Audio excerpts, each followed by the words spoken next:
Hello, my name is Joseph Nguyen, and I'll be refuting Anthony Yang's claim that the death penalty has significant flaws and fails to deter crime. Ironically enough. Okay, so some of the claims that Anthony mentioned was that the death penalty is costly. Well, in my response to that claim, I think it's hard to determine whether the death penalty is actually costly, because when I was trying to find evidence to see the average cost of the death penalty versus life without parole, there wasn't much information as to the other 30 states that were mentioned of how much it costs per death penalty case, because the only information I found was California's case, which is the highest because of the fact that it has a higher population, that there's more people on death row.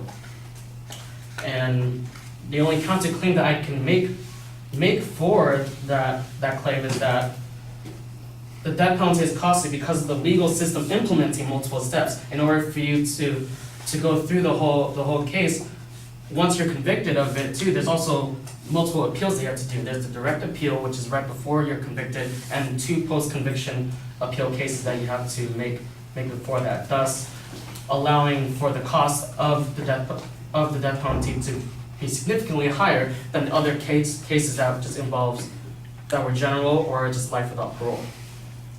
And the second claim that you brought up was that the death penalty risks wrongful executions, and I think that my response for that is that the death penalty isn't the cause of wrongful executions, because some of the evidence you brought up actually does not support that statement, because one of your evidence brought up was you brought up about two defendants that raped someone, and that they were trying to confess based on their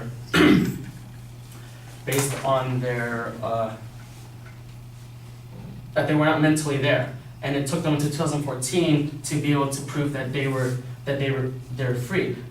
Now what doesn't help with your statement is that they weren't wrongfully executed. They were never executed. They got free on 2014, and that goes against your statement. Now, the third statement you brought up was that there is a bias against certain groups, and I think that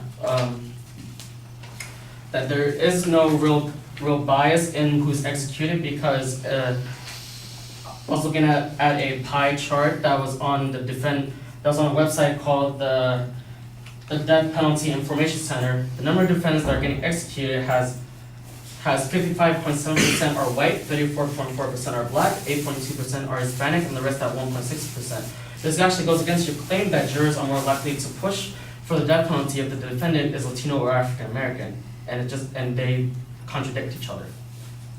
And when I was listening to your speech on YouTube, I was having trouble that when you touched base on this part, because I wasn't sure if you're being ambiguous as to where is the bias supposed to be at, because you just said that there's bias against certain groups.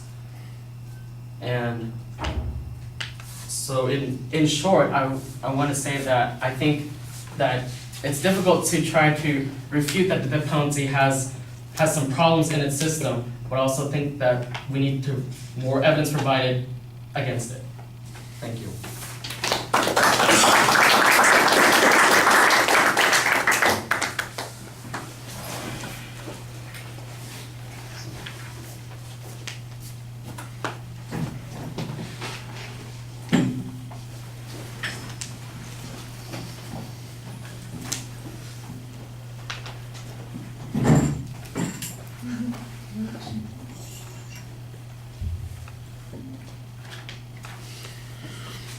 All right, well, the preview could have been more extensive, but you did signpost the secondary claims as you got to each of them pretty well. The argument on the first point seems to be that the money issue, that California is not very representative and we can't really tell, and then it's primarily that the real cost is the appellate process. So it's not the death penalty itself, but it's the determination of guilt or confirmation that procedures have been followed. That's a reasonable press, although those things all have to be done because of the death penalty. So I'm not sure that you get as much out of that as you should. And since you spent quite a bit of time on it, I think you need to get more out of it. On the issue of wrongful execution, you just had a hard time making the point that you were trying to make. Basically, the argument is his examples disprove the claim because they aren't executed. There you go. Everything else that you say is just kind of struggling to say that. You want to get to the essential point, try and summarize it as clearly as possible. Sometimes what happens is people have written something out and they want to say it a particular way, but you got to remember, this is, what's the argument? Always figure out what's the claim and what's the easiest response. When you finally got there, I thought that was a reasonable challenge there. And I don't know if that was the only evidence that they had. This sounds like it was a different speech than the one that we heard before that's being responded to.